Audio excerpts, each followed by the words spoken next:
Bonjour, en ce vendredi 2 novembre, Hollande, le gouvernement, ses projets et ses ministres se retrouvent en première ligne dans vos kiosques. Avec l'Humanité qui met en une le projet de loi sur le mariage et l'adoption pour tous qui sera présenté mercredi en Conseil des ministres, le quotidien s'interroge sur la portée réelle du texte, craignant une réforme symbolique mais à minima. Un sujet qui fait débat dans la société et dans les colonnes de La Croix, le quotidien catholique donne la parole aux évêques.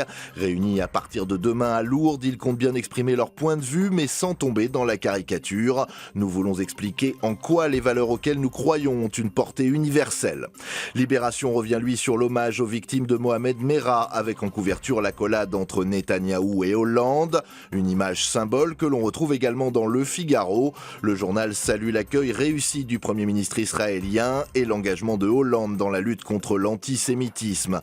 Mais en couverture, le quotidien relaie les appels de moins en moins feutrés au PS en direction de François Hollande pour qu'il change de cap et de méthode. Pour les Échos, les inquiétudes viennent aussi de Berlin, après la sortie très critique mardi de Gerhard Schröder sur la politique du gouvernement français. C'est le Bild Zeitung qui se demandait hier si la France était la nouvelle Grèce.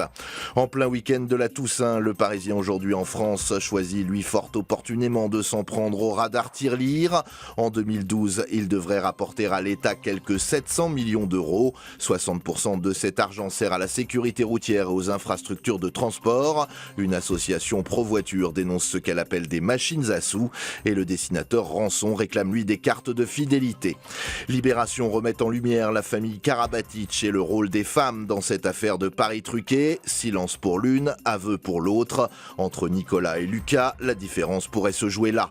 On jette un coup d'œil à la presse magazine pour constater que les sujets sont à peu près les mêmes sur papier glacé. Manuel Valls se retrouve ainsi en tête des présentoirs. Un coup pour sa politique Place Beauvau, un autre à cause de sa politique rue de la Roquette. Le magazine Tétu prend sa part du débat sur le mariage homosexuel en précisant que dans les pays qui l'ont institué, l'homophobie semble reculer.